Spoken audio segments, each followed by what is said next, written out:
Patay ang 74 anyos na lalaking nakabisikleta matapos mabangga ng motorsiklo sa Mangaldan, Pangasinan. Nagka-alerto Cindy Salvacio.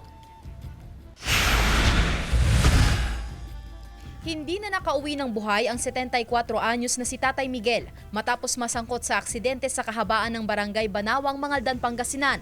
Umaga kahapon nang gumayak si Tatay Miguel gamit ang bisikleta nito upang magbayad sana ng kuryente at mamalengke.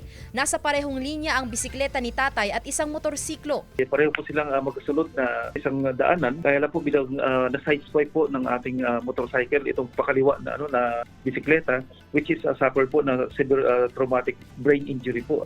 Dinala sa pagamutan si Tatay Miguel pero binawian din ng buhay dahil sa matinding sugat sa ulo. Ako masipag yan.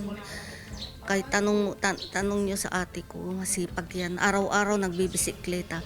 Nakipag-usap na raw sa pamilya ang nakabanggang rider ng motorsiklo at nangakong tumulong sa gastusin sa pagpapalibing sa biktima.